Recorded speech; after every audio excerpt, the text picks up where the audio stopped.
satu mazhab jadinya, karena biasanya kalau bicara dengan ahli hukum nggak ada lain kecuali harus ke MK, padahal itu jebakan Batman nih kalau di sana. Nah, kondisi penyelenggaraan pemilu saya katakan hari ini sebenarnya terjadi malpraktek yang luar biasa. Terus kemudian yang kedua, akhirnya pemilunya gagal sebetulnya di dalam konteks kita bahas tentang free and fair, bebas dan jujur. Kalau kemudian legitimasinya tidak bisa dipertanggungjawabkan, maka nanti pemerintah baru ini akan terus menerus menumpuk yang akhirnya terjadi distrust, disorder, disobedient yang akhirnya menjadi political chaos. Harga political chaos itu lebih mahal dibandingkan kalau kemudian seluruh politisi itu menjadi jujur. Kalau misalnya bahkan ke Bawaslu aja saya mengatakan nggak perlu ke Bawaslu. Jadi gimana? Selesaikan semua persoalan yang masih diperjuangkan di KPU. Jangan pergi kemana-mana, di KPU. Kalau enggak, ya sudah, kami serahkan kepada kedaulatan rakyat. Biarkan nanti anak-anak muda dan kita semua turun ke jalan.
Bismillahirrahmanirrahim. Assalamualaikum warahmatullahi wabarakatuh.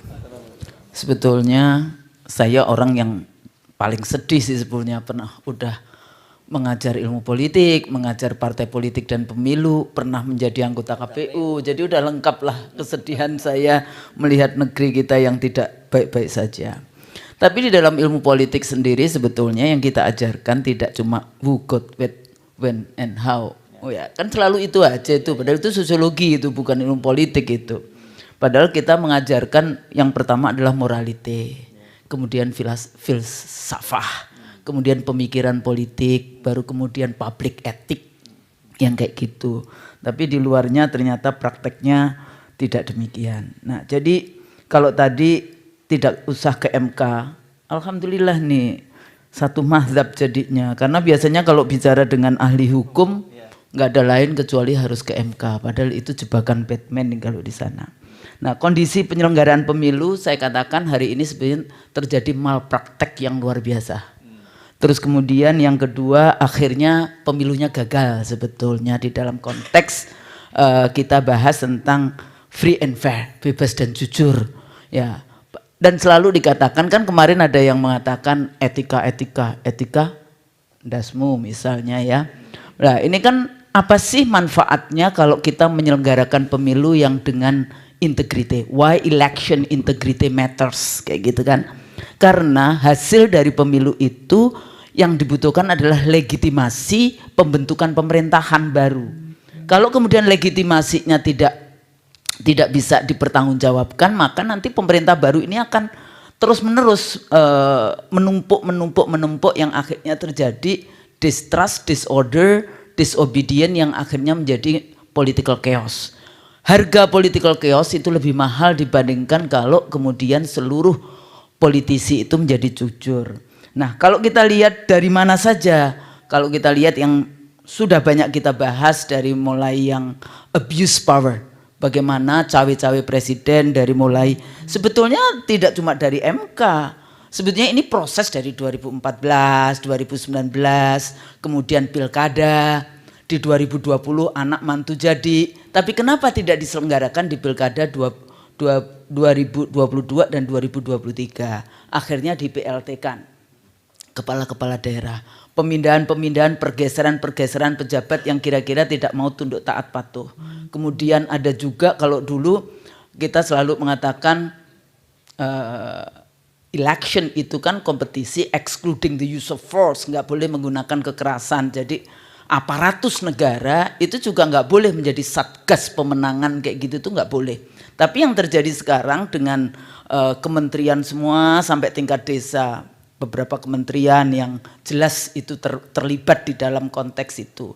Bahkan di 2019 saya katakan kepala desa itu banyak sekali yang disandra, mau 2 periode atau masuk penjara dengan adanya kementerian desa yang dana desa 1 miliar.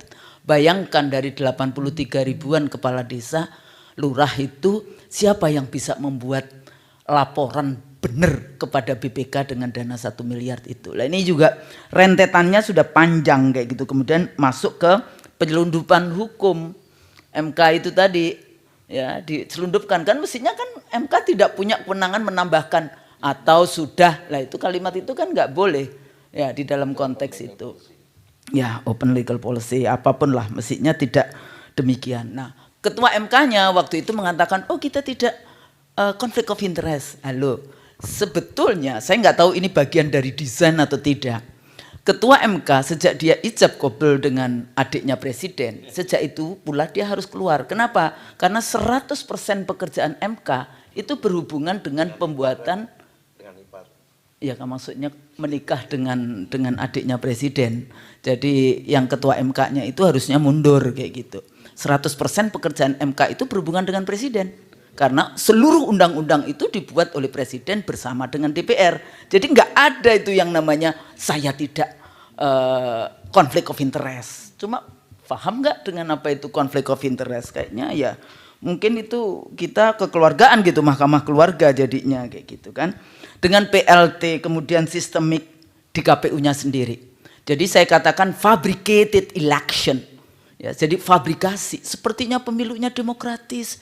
Bebas kok milih, tapi sebetulnya sudah terjadi kejahatan pemilu yang luar biasa. Makanya kalau kita lihat di videonya siapa? Dirty Vote itu kan ada pidana, ada administrasi, ada pelanggaran etik. Jadi semuanya ada itu. Fabricated election. Atau biasanya juga Huntington bicara tentang the liberal Machiavellian election. Pemilu terbuka tapi penuh dengan tipu-tipu muslihat. Salah satunya di model IT itu. Jadi DPT penyelenggara dari rekrutmen sampai kemudian KPU, Bawaslu, DKPP, aparatus negara masif tentu saja di dalam penyelenggaraan. Di sini yang menarik karena saya dulu menjadi ketua divisi IT KPU yang dulu juga dibantu oleh Bapak Jenderal kita ini. Zamannya saya menjadi anggota KPU itu geng IT KPU-nya geng IT KPU anak-anak muda semua itu. Jadi kita punya 54.900 aktivis mahasiswa. Jadi dari BEM, HMI, IMM, PMKRI, Himba Budi, pokoknya semuanya diajak, guru SMK, siswa SMK, BEM yang kita kirim ke 4.276 kecamatan, 440 kabupaten kota, 32 provinsi, data center dan disaster recovery center. Kita bangun waktu itu ya dengan harga 395 miliar. Yang saya baca hari ini, tadi itu sempat baca kayak gitu, katanya ITB itu cuma dapat 3,5 miliar. Bikin apa itu? Berarti dia cuma disuruh bikin softwarenya saja, tidak kemudian kalau tadi dikatakan bagaimana arsitektur jaringannya, bagaimana engine core sistemnya, katanya ada di Alibaba di luar, bagaimana kejanggalan source code, sirkapnya, fitur editing hilang. Jadi kalau salah, kita dulu punya yang namanya bagian yang kita sebut handling error. Jadi itu semua harus dengan berita acara di kecamatan. Kita taruh di kecamatan dulu mahasiswanya. Nah, kita tarik kabel data baru waktu itu. Yang kecamatan dulu nggak ada. Ya kayak gitu ya. Telkom itu menarik kabel data baru. Nggak cukup dengan Telkom kita pakai telepon satelit. Semuanya itu sudah diletakkan fondasinya. Loh sekarang itu nyontek aja kenapa sih? Nggak mau. Nyontek ini belajar dari, padahal ketua KPU-nya dulu juga anggota KPU 2004. Mestinya dia juga tahu bagaimana sebetulnya transparansi dan akuntabilitas. Nah di sini penting kayak gitu ya. Jadi nggak bisa dikalahkan dengan quick count. Kemarin saya juga Ibu Kusnul, ini berarti nggak percaya dengan tes darah kayak gitu kan? Dihubungkannya dengan quick count yang sampelnya 1.000, 1.200, 2.000, 4.000 berapa itu? Dari 823.000 TPS. sekian, ribuan sekian yang kayak gitu TPS. Nah, persoalannya yang dites itu nggak cuma satu orang, tapi 204 juta pemilih. Nah, kayak gitu kan yang dites darahnya itu. Bukan ngetes darah cuma satu orang kayak gitu kan dalam konteks itu. Tapi bagi saya dalam situasi budaya politik di Indonesia seperti ini nggak bisa. Anda bisa bayangkan jam 4 saya menang berdasarkan quick count. Loh, itu penghinaan luar biasa kepada penyelenggara pemilu KPU yang dia dibentuk berdasarkan konstitusi. Dan itu discourage terhadap mungkin berapa sekarang jumlah, kalau zaman saya dulu 5,5 juta pekerja pemilu. Sekarang mungkin lebih banyak, dulu cuma 565 ribuan TPS, sekarang 823 ribuan TPS. Jadi ini kayak di hijack kayak gitu kan. Nah, persoalannya lembaga bukan, nanti saya sebagai dosen kenapa nggak percaya dengan ilmiah?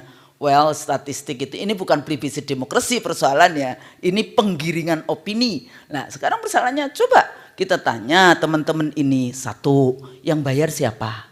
Yang kedua, berpikir enggak sih negara kita itu akan diberikan kepada siapa? Kepada yang order itu?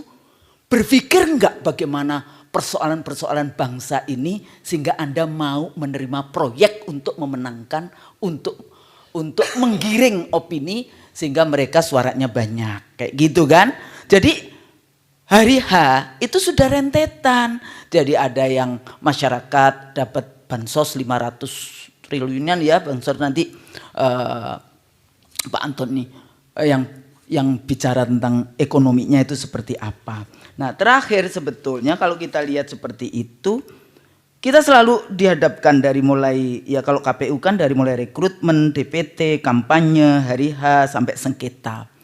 Ada juga pandangan, oh bawa aja, kalau salah kan presiden juga. Kalau salah bawa ke Bawaslu, bawa ini. Saya dari dulu, Panwaslu aja nggak perlu, apalagi Bawaslu. Bawaslu bubarkan aja, itu lembaga nggak penting itu. Kenapa? Karena tidak mendapat. Sekarang pertanyaannya, Bawaslu siapa yang ngawasin?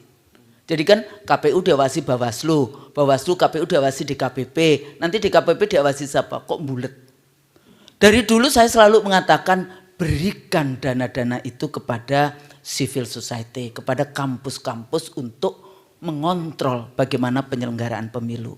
Kenapa? Supaya LSM-LSM juga tidak menerima dana dari asing, supaya agenda yang namanya suksesi pemerintahan kita tidak kemudian ditentukan oleh asing-asing yang seperti itu. Bawaslu juga mengakui kan, KPU mengakui 2.325 TPS yang salah. Itu yang karena rakyat teriak, yang nggak tahu, yang nggak ketahuan. Nah itu tadi karena oke, diperbaiki yang sini, nggak taunya sistemnya. Oh kalau diperbaiki yang sini, yang masuk yang sini. Diperbaiki yang sini, masuk yang situ. Nah ini kan gimana sistem kerjanya.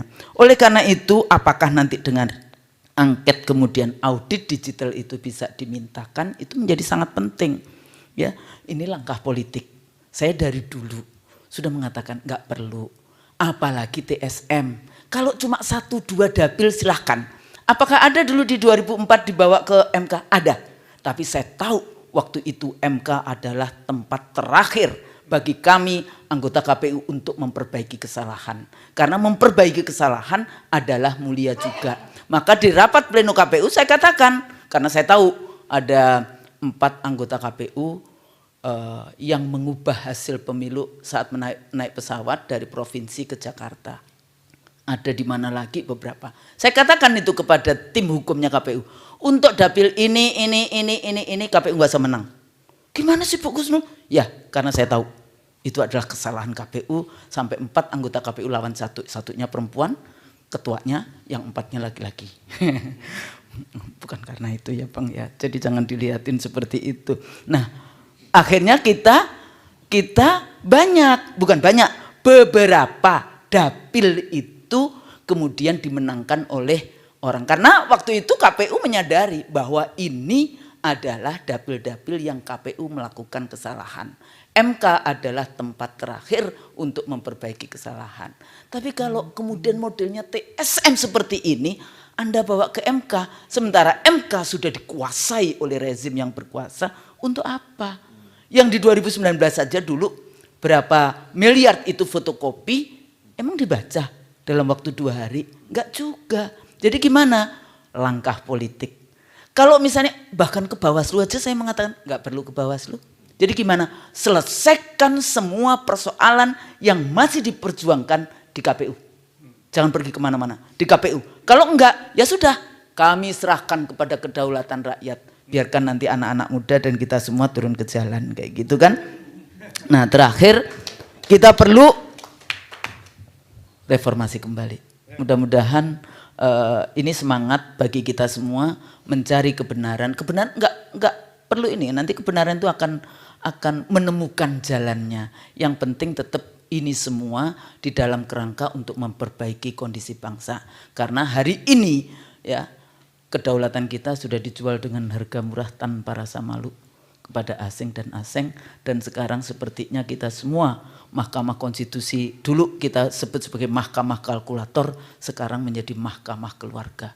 Nah, ini persoalan kita bersama-sama, tapi saya nggak mau bertanggung jawab kalau itu yang curang Bawaslu, yang curang rezim yang sedang berkuasa, yang curang KPU. Kata Ketua Bawaslu kan kita semua bertanggung jawab. Halo, yang melakukan kecurangan siapa? Enak aja. Ya, jadi ini jadi penting, mudah-mudahan berguna. Kalau salah mohon maaf. Nasrul minallah wa fathun qarib. Wassalamualaikum warahmatullahi wabarakatuh. Waalaikumsalam warahmatullahi wabarakatuh.